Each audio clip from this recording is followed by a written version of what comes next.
to help greatly reduce, if not eliminate, back pain.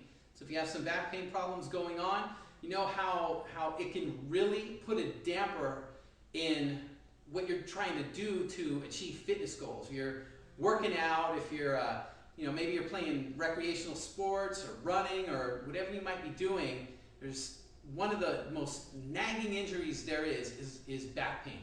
So it's important to understand before I show you this exercise what we're targeting, because there's a reason why most cases of low back pain exist.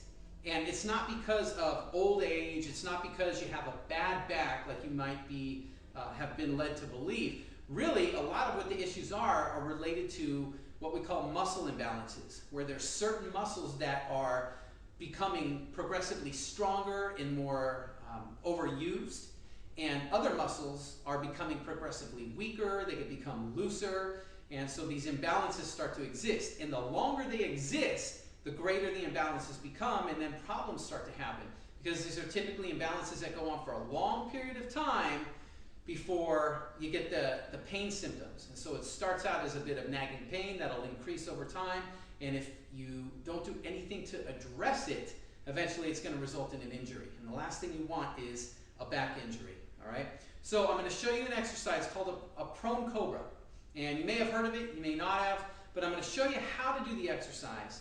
And I'm also going to show you some pretty interesting variations, specific things you can target and ways that you can progress the exercise to make it a little more challenging as needed, or to target specific areas. So the important thing to understand, there's three main areas of muscle imbalances that are common in most low back pain, people that are dealing with most low back pain. So what the areas are right across the upper back, right between your shoulder blades, all the muscles around your shoulder blades, that's one area. So that's a common one of muscle imbalances. It leads to poor posture, it leads to rounding of the shoulders, and it stresses out the lower back. One of the other areas is the lower back muscles themselves. So a lot of times in these cases, the lower back muscles become overworked, they get overactive, and then problems exist as well.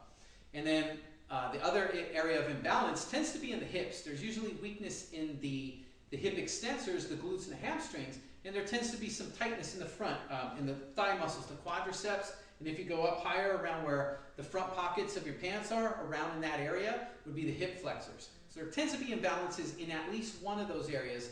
Most commonly, though, a lot more than that. All right, so the prone cobra, what we're going to do, and that's going to help kind of balance things back out in these muscles that I just talked about. So you're going to lay on your stomach, feet about hip width apart, your arms go out to the sides, and then just bring them down to the sides a little bit more. So the way we do the exercise is we keep the knees and the feet on the floor in the first variation, and then you're just going to come up. You're going to come up by extending your trunk and then lifting the arms up and turning the thumbs up and back. Now the thumb position is very important to understand. It's like you're hitchhiking. So make sure you're not turning your thumbs down and in this way, because you'll see if I do that, it encourages bad posture. You'll see me start to round my back. So we're going to turn the thumbs up and back this way, pull the shoulder blades together.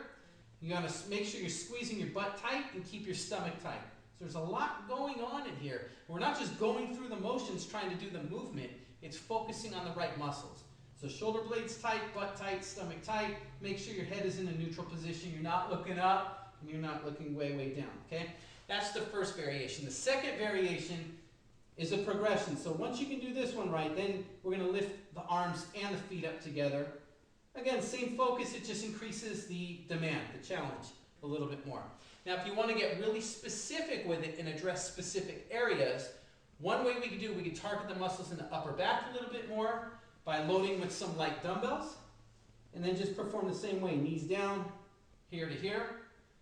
Or if you want to challenge, you can go with the legs up as well. Up to you what you want to do with that. The other way, if we want to target the hips a little bit more, the glutes and the hamstrings, you can put a medicine ball or even a dumbbell between the feet. And we'll load it up like that. Hopefully I get this in the camera. And then perform the exercise like so. Same way, same cueing patterns. And you'll feel it a lot more in the glute and hamstrings. Okay? So that's your variations for your prone cobra. Remember, not to use the loaded versions where you're adding resistance until you can perform the basic version, both basic versions of the exercise properly.